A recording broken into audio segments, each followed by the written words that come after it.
Decode the World Unfiltered.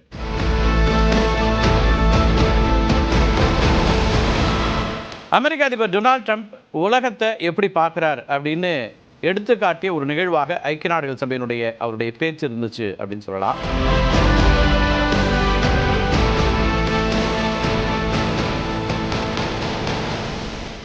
ஐக்கிய நாடுகள் சபையில் அமெரிக்க அதிபர் டொனால்ட் ட்ரம்ப் என்ன பேசினார், அவருடைய பேச்சின் தன்மை என்னவாக இருந்தது, என்னெல்லாம் சொல்ல விரும்பினார் அப்படிங்கிறத நம்ம இன்னைக்கு டீகோட் செய்ய இருக்கிறோம். அமெரிக்க அதிபர் டொனால்ட் ட்ரம்ப் உலகத்தை எப்படி பார்க்குறார் அப்படின்னு எடுத்துக்காட்டிய ஒரு நிகழ்வாக ஐக்கிய நாடுகள் சபையினுடைய அவருடைய பேச்சு இருந்துச்சு அப்படின்னு சொல்லலாம்.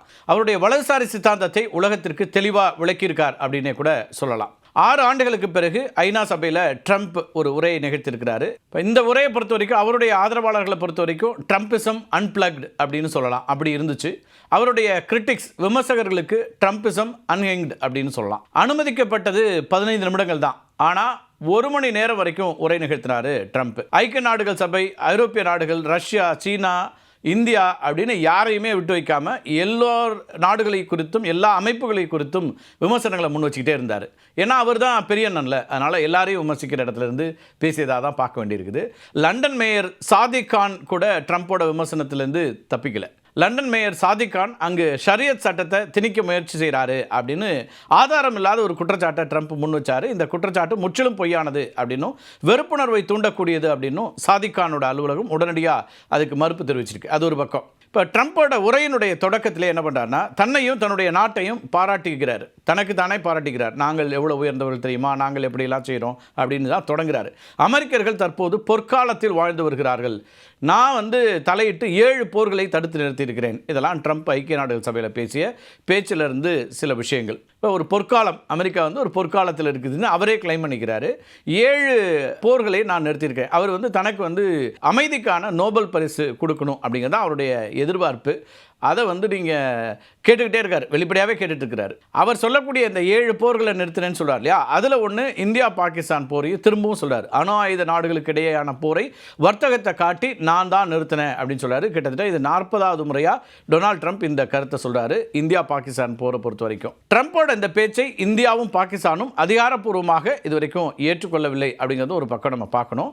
நோபல் பரிசுக்கு நான் தகுதியானவன் அப்படின்னு விளக்கம் அளித்ததை தொடர்ந்து ஐக்கிய நாடுகள் சபையை கடுமையாக சாடுறார். எது ஐநா சபையில் தான் பேசுகிறாரு, ஆனால் அந்த சபையை கடுமையாக விமர்சிக்கிறாரு. ஐநா சபைக்கு அசாத்திய வாய்ப்புகள் இருந்துச்சு, அமைதியை நிலைநாட்டணும்னு நினச்சாங்கன்னா அவங்க என்ன வேணால் செஞ்சுருக்கலாம், ஆனால் அவங்க எந்த நடவடிக்கை எடுக்கலை அப்படின்னு ஒரு குற்றச்சாட்டை முன்வைக்கிறாரு. அது உண்மை. ஆனால் அந்த குற்றச்சாட்டை முன்வைக்கிறதுக்கு ட்ரம்ப்புக்கு ஏதாவது குறைந்தபட்சமான வாய்ப்பு இருக்கிறதா அப்படிங்கிற ஒரு கேள்வி இருக்குது. ஏன்னா அமெரிக்கா நெருக்கடியினால தான் ஐநா சபை பெரும்பாலான விஷயங்களில் அமைதியாக இருக்கும். இப்போ இஸ்ரேல் காசா பிரச்சனை எடுத்துட்டிங்கன்னா கூட இதுதான் சிக்கல் அங்கே. சரி, அது ஒரு பக்கம். கடுமையான வார்த்தைகளை பயன்படுத்தி கடிதம் எழுதுவதை தவிர ஐக்கிய நாடுகள் சபை எந்த வேலையும் பார்ப்பதில்லை அப்படின்னு ஒரு குற்றச்சாட்டை முன்வைக்கிறாரு ட்ரம்ப். ஐக்கிய நாடுகள் சபை முக்கியமற்ற ஊழல் நிறைந்த தீங்கு விளைவிக்கக்கூடிய உலகளாவிய அமைப்பு அப்படிங்கிற அளவுக்கு கடும் விமர்சனத்தை முன் வச்சிருக்கிறார். ஐநா சபைக்கும் ட்ரம்ப்புக்கும் ஒரு தனிப்பட்ட பிரச்சனையும் இருக்குது. ஐநா சபையை போட்டு இவ்வளவு கடுமையாக விமர்சிக்கிறாரே அப்படின்னு உங்களுக்கு தோணியிருக்கலாம். அதுக்கு தனிப்பட்ட பிரச்சனை ஒன்றும் இருக்குது. ஒரு பாஸ்ட் ஒன்று இருக்குது அவங்களுக்குள்ள. ரியல் எஸ்டேட் நிறுவன உரிமையாளரான ட்ரம்ப் 2001ஆம் ஆண்டில் ஐக்கிய நாடுகள் சபைக்கான கட்டடத்தை புதுப்பிக்கிறதுக்கு தன்னுடைய நிறுவனத்திற்கு வாய்ப்பு கேட்டார். ஆனால் அதனை ஐநா சபை அப்போ நிராகரிச்சிச்சு. இதை மனசில் வச்சுக்கிட்டு தான் கட்டடத்தை புதுப்பிக்கிறதுக்கு ஐநா சபை பல பில்லியன் டாலர்களை வீணெடுத்ததா ஒரு குற்றச்சாட்டையும் முன் வச்சார். ஐநாவை பொறுத்த வரைக்கும் ஒரு உலகளாவிய குடியேற்ற திட்டத்தை முன்னெடுத்து வருவதா ஒரு விமர்சனத்தை முன்வைக்கிறாரு. மேற்கத்திய நாடுகளில் ஏராளமானவர்கள் சட்டவிரோதமாக குடியேறுவதற்கு நிதி அளிப்பதாகவும் ஆதாரமற்ற தகவலாம் பல தகவலை சொல்கிறார்.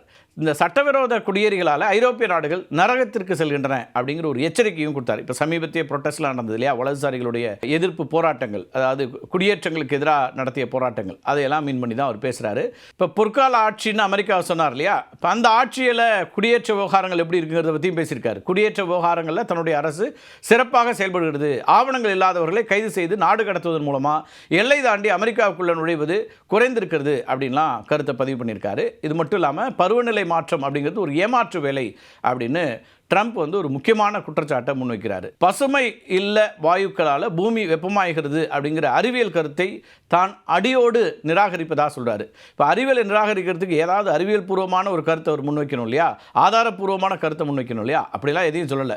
ஆனால் அது தப்பு அப்படின்னு ஒரு பெரிய ஒரு விமர்சனத்தை, பெரிய ஒரு ஸ்டேட்மெண்ட்டை அங்கே கொடுக்குறாரு. புதுப்பிக்கத்தக்க எரிசக்தி ஆதாரங்களான சூரிய சக்தி மற்றும் காற்றாலை சக்தி ட்ரம்ப் வந்து கிண்டல் பண்ணுறாரு. இந்த கூட்டத்தில் அவருடைய 1 மணி நேர பேச்சில் இதெல்லாம் உள்ளடக்கியதாக இருந்துச்சு. ட்ரம்ப் தொட்ட இன்னொரு முக்கியமான விவகாரம் வந்து யுக்ரைன் ரஷ்யா போர். இந்த போரை இந்தியாவும் சீனாவும் தான் நடத்துகின்றன அப்படின்னு கடும் குற்றச்சாட்டை வெளிப்படையாக அங்கே முன்வைக்கிறாரு.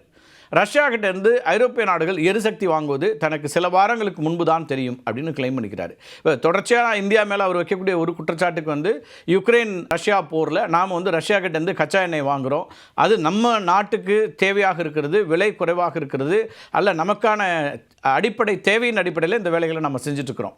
அப்போ இங்கே வாங்கக்கூடாதுங்கிற நெருக்கடிக்கு தான் அவர் வந்து என்ன பண்ணார், 25% வரியிலேருந்து 50% நமக்கு வரி விதித்தாங்க. இப்போ அமெரிக்காவுக்கு ஏற்றுமதி செய்யக்கூடிய அந்த பொருட்களுக்கான நம்ம இந்திய பொருட்களுக்கு 50% வரின்னு. இப்போ மீண்டும் இந்த விஷயத்தை அவர் ஐநா சபையிலையும் சொட்டு பேசுகிறாரு. ரஷ்யா யுக்ரைன் போருக்கு இந்தியாவும் சீனாவும் தான் காரணம்னு சொன்னார் இல்லையா, அது ஒரு பக்கம் இருக்குது. இந்த விமர்சனங்களை அவர் முன் வச்சுக்கிட்டே இருக்கிறாரு. இன்னொன்று சொன்னார் இல்லையா, அது கடுமையான நகைப்புக்கு உரியதாக மாறுச்சு. ரஷ்யாவிடமிருந்து ஐரோப்பிய நாடுகள் எரிசக்தி வாங்குவது தனக்கு சில வாரங்களுக்கு முன்பு தான் தெரியும் அப்படின்னு சொன்னார் இல்லையா, அந்த பேச்சு நகைப்புக்கு உள்ளானுச்சு. ஏன்னா எல்லாமே தனக்கு தெரியும்னு சொல்லக்கூடிய ஒருத்தர் இது தெரியலன்னு சொல்கிறாருங்கிறதெல்லாம் யாரும் ஏற்றுக்கொள்ளக்கூடியதாக இல்லை. யுக்ரைன் ரஷ்யா போரால் நாள்தோறும் 5000 முதல் 7000 வீரர்கள் வரை உயிரிழக்கிறாங்க அப்படின்னு சொன்ன ட்ரம்ப் என்ன சொல்றாருன்னா, 3 நாட்களில் யுக்ரைனை ரஷ்யா அழித்துவிடும் அப்படின்னு கூறப்பட்ட நிலையில் 3 ஆண்டுகளை கடந்தும் யுக்ரைன் உறுதியாக எதிர்ப்பதா யுக்ரைனுக்கு ஒரு பாராட்டத்தையும் தெரிவித்தார். இன்னொரு பக்கம் ரஷ்யாவை கடுமையாக விமர்சனம் பண்ணார். ரஷ்யாவை வந்து பேப்பர் டைகர் அப்படின்னு வர்ணித்த ட்ரம்ப் அந்த நாட்டுடைய உண்மையான இராணுவ வலிமை அப்படின்னு எதுவுமே இல்லை அப்படின்னு ஒரு கிண்டலையும் முன் வச்சார். இந்த பேப்பர் டைகர் இருக்கு இல்லையா, இந்த சொல்லாடலை வேறு ஒருத்தர் பயன்படுத்தியிருக்காரு. அவர் அமெரிக்காவுக்கு எதிராக பயன்படுத்துகிற அந்த வார்த்தையை தான், இந்த சொல்லாடலை தான் இப்போ ட்ரம்ப் ரஷ்யாவுக்கு எதிராக பயன்படுத்துகிறாரு. இந்த பேப்பர் டைகருங்கிற சொல்லாடலை பிரபலப்படுத்தியது யாருன்னா, சீனாவுடைய கம்யூனிஸ்ட் புரட்சி தலைவராக இருந்த மாவோ சேதுங். அணு ஆயுதம் உட்பட பார்ப்பதற்கு மிகவும் சக்தி வாய்ந்ததாக தோன்றக்கூடிய அமெரிக்க ஏகாதிபத்தியம் உண்மையில் மிகவும் பலவீனமானது அப்படின்னு மாவோ அமெரிக்காவை 1946ஆம் ஆண்டு விமர்சனம் பண்ணியிருந்தார். ஸோ மாவோட சொல்லாடலை இப்போ ட்ரம்ப் வந்து ரஷ்யாவுக்கு எதிராக பயன்படுத்துகிறார், இந்த பேப்பர் டைகர் அப்படிங்கிற அந்த சொல்லாடலை. இது ஒரு பக்கம் இருக்க போரில் ரஷ்யாவிடம் எழுந்த பகுதிகளை யுக்ரைன் மீண்டும் பெறும் அப்படின்னு சொல்லி தன்னுடைய புதிய நிலைப்பாட்டை அறிவிக்கிறாரு ட்ரம்ப். இதெல்லாம் ஐக்கிய நாடுகள் சபையில் அவருடைய பேச்சில் இருந்த முக்கியமான அம்சங்கள். கடந்த மாதம் அலாஸ்காவில் புதினை சந்தித்த போது ரஷ்யா கைப்பற்றிய பகுதிகளை யுக்ரைனிடம் மீண்டும் வழங்க முடியாது அப்படின்னு சொல்லியிருந்தார் ட்ரம்ப். போன மாதம் உங்களுக்கு நினைவு இருக்கும், நம்ம இதை பற்றி காணொலி பதிவேற்றம் செய்திருக்கிறோம். இப்போ ஒரே மாதத்தில் தன்னுடைய நிலைப்பாட்டை மாற்றியிருக்கிறார். இந்த இரட்டை நிலைப்பாடு எடுக்கிறது, மாற்றுகிறது, இதெல்லாம் ட்ரம்ப்புக்கு ஒன்றும் புதுசு இல்லை. உலகம் முழுக்க இருக்கக்கூடிய அத்தனை பேருக்கும் ட்ரம்ப் இப்படி தான் அப்படின்னு தெரியும். ட்ரம்ப்போட உரையில் மிகவும் எதிர்பார்த்த ஒன்று காசா இஸ்ரேல் போர் குறித்த அம்சம். இப்போ Britain, Canada, France, Australia, Belgium அப்படின்னு பல நாடுகள் பாலஸ்தீனத்தை தனி நாடாக அங்கீகரித்திருக்கக்கூடிய நிலையில் ட்ரம்ப் என்ன சொல்ல போகிறாரு அப்படிங்கிற ஒரு எதிர்பார்ப்பு அதிகமாக இருந்துச்சு. தற்போதைய சூழலில் அனல் பறந்து கொண்டிருக்கும் இந்த விவகாரம் குறித்து ரொம்ப ரத்தன சுருக்கமாக தான் பேசினார் ட்ரம்ப்னு நம்ம சொல்லணும். 2 நாடுகள் அப்படிங்கிற தீர்விலிருந்து சற்று விலகி இஸ்ரேலுடைய பாதுகாப்பு தான் முக்கியம் அப்படிங்கிற நிலைக்கு இப்போ ட்ரம்ப் வந்திருக்கிறார். பாலஸ்தீனத்தை தனி நாடாக அங்கீகரிப்பதுங்கிறது ஹமாஸ் இயக்கத்திற்கு வழங்கப்படக்கூடிய வெகுமதி அப்படின்னு ஒரு விமர்சனத்தை முன்வைக்கிறாரு. போரை நிறுத்த எந்த வகையிலும் இது உதவாது அப்படின்னு குற்றச்சாட்டை முன்வைக்கிறார். இது கிட்டத்தட்ட இஸ்ரேலோட நிலைப்பாடு தான். இஸ்ரேலை எப்போவுமே பேக் பண்ணக்கூடியவர். நெத்தன்யாஹு என்ன சொல்கிறாரோ அது ட்ரம்ப்போட வாய்ஸாக தான் இருக்கும், அல்லது நெத்தன்யாவுடைய அந்த ஸ்டேட்மெண்ட்டை ட்ரம்ப் ஆதரிக்கிறார் அப்படிங்கிறதுல ஒன்றும் பெரிய மாற்று கருத்து இல்லை. ஹமாஸ் பிடியில் இருக்கக்கூடிய பணைய கைதிகளை உடனடியாக விடுவிக்க வேண்டும் அப்படின்னு கட்டளையிட்டிருக்கிற ட்ரம்ப் பஞ்சத்தால் வாடும் காசா மக்கள் குறித்தோ 70,000 பேரின் மரணம் குறித்தோ எதுவுமே சொல்லலை.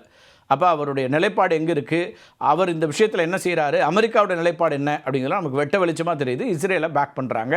ஐக்கிய நாடுகள் சபையினுடைய பாதுகாப்பு கவுன்சிலில் அமெரிக்காவை தவிர மற்ற எல்லா நாடுகளும் காசா அல்லது பாலஸ்தீனத்திற்கு ஆதரவாக இருக்கிறாங்க. ஆனால் இந்த அமெரிக்கா மட்டும் அதுக்கு நேர் எதிரான ஒரு ஸ்டாண்டு, அதை தான் அவர் வெளிப்படுத்தியிருக்கிறார். போரை உடனடியாக முடிவுக்கு கொண்டு வர வேண்டும் அப்படின்னு கூறிய ட்ரம்ப் அதற்கான யோசனைகளை முன்வைக்கலை இந்த 1 ஹவர் அவருடைய ஸ்பீச்சில். சவுதி அரேபியா, கத்தார், ஜோர்டான், துருக்கி, பாகிஸ்தான், இந்தோனேஷியா அப்படின்னு அரபு நாட்டு தலைவர்களை சந்தித்த ட்ரம்ப் காசா குறித்த தன்னுடைய புதிய திட்டம் குறித்து ஆலோசிச்சிருக்காரு. காசா குறித்த அமெரிக்காவுடைய புதிய திட்டத்தின்படி காசா பகுதியின் முழுமையான நிர்வாகத்தை அமெரிக்கா ஏற்றுக்கொள்ளும், பாலஸ்தீனத்தை தற்போது ஆட்சி செய்யக்கூடிய ஃபதா கட்சியையும் சேர்த்துக்கொள்ளும், அங்கு இருக்கக்கூடிய மக்களை தற்காலிகமாக வேறு இடங்களில் மீள் குடியேற்றுவதற்கு புதிய திட்டத்தின் முக்கிய அம்சம் அப்படின்னு பார்க்கப்படுது. போருக்கு பிந்தைய காசா பகுதியை குறைந்தது 10 ஆண்டுகளுக்கு அமெரிக்கா நிர்வகிக்கும் அப்படிங்கிறத சொல்லியிருக்காரு. காசாவில் இருக்கக்கூடிய 20 லட்சத்துக்கும் அதிகமானோர் தானாக முன் வந்து வேறு நாடுகளுக்கு செல்லலாம் அப்படிங்கிறது இருக்குது. அல்லது மறுசீரமைப்பு பணிகள் முடிகிற வரைக்கும் காசாக்குள்ள குறிப்பிட்ட கட்டுப்படுத்தப்பட்ட பகுதிகளில் வாழலாம். இதெல்லாம் அவங்க முன்வைக்கக்கூடியது. காசாவிலிருந்து வெளியேற தயாராக இருக்கக்கூடிய பாலஸ்தீனியர்களுக்கு $5000 ரொக்கம், 4 ஆண்டுகளுக்கான வாடகை மானியம், அது மட்டும் இல்லாமல் 1 வருடத்திற்கான உணவுப் பொருட்கள் வழங்கப்படும். இதெல்லாம் இவங்க முன்வைக்கக்கூடிய அம்சங்கள். போரினால் அழிந்த காசாவை சுற்றுலா தலமாகவும் உற்பத்தி மையமாகவும் மாற்றத்திற்கு அமெரிக்கா திட்டமிட்டிருக்கு அப்படிங்கிறதெல்லாம் பார்க்குறோம். இந்த திட்டம் மத்திய கிழக்கு நாடுகளுக்கும் இஸ்ரேலுக்கும் ஸ்திரத்தன்மையை கொண்டு வரும் அப்படின்னு ட்ரம்ப் நம்புகிறார். ஆனால் ஜோர்டான், ஈஜிப்த், அது இல்லாமல் சவுதி அரேபியா போன்ற முக்கியமான அரபு நாடுகள் காசா மக்களை மீள் குடியேற்றம் செய்வதற்கான திட்டங்களை ஏற்க மறுத்து வருகிறாங்க. அது மட்டும் இல்லாமல் இந்த திட்டம் நடைமுறைக்கு வருவது கடினம் அப்படின்னும், இதனால் புதிய சிக்கல்கள் ஏற்படக்கூடும் அப்படின்னும் அரசியல் நோக்கர்கள் பார்க்குறாங்க. அமெரிக்காவுடைய இந்த காசா திட்டம் குறித்து இஸ்ரேலோட கலந்து ஆலோசிக்கவில்லை அப்படின்னும், இதனுடைய சாராம்சம் குறித்து பிரதமர் நெதன்யாவுக்கு தெரிவிக்கப்பட்டதாகவும் சொல்லப்படுது. அமெரிக்காவுடைய இந்த திட்டத்தை இஸ்ரேலும் ஏற்குமா அப்படிங்கிறது தெரியல. மொத்தத்தில் ட்ரம்ப்போட ஐநா பேச்சு இருக்கு இல்லையா, அவரது அமெரிக்கா ஃபர்ஸ்ட் அப்படிங்கிற வெளியுறவு கொள்கை மற்றும் அவருடைய உள்நாட்டு அரசியல் நிலைப்பாடுகளை பிரதிபலிக்கக்கூடிய ஒன்றாகத்தான் இருந்தது. ஐநாவை ஒரு செயல்திறனற்ற, தன்னுடைய சொந்த நலன்களுக்கு எதிராக செயல்படக்கூடிய ஒரு அமைப்பாக அவர் சித்தரிச்சிருக்கிறாரு. குடியேற்றம், பருவநிலை மாற்றம் போன்ற உலகளாவிய பிரச்சனைகளில் தன்னுடைய நிலைப்பாட்டை தனது பாணியில் உலக நாடுகளுக்கு சொல்லியிருக்காரு அப்படின்னு தான் பார்க்கணும்.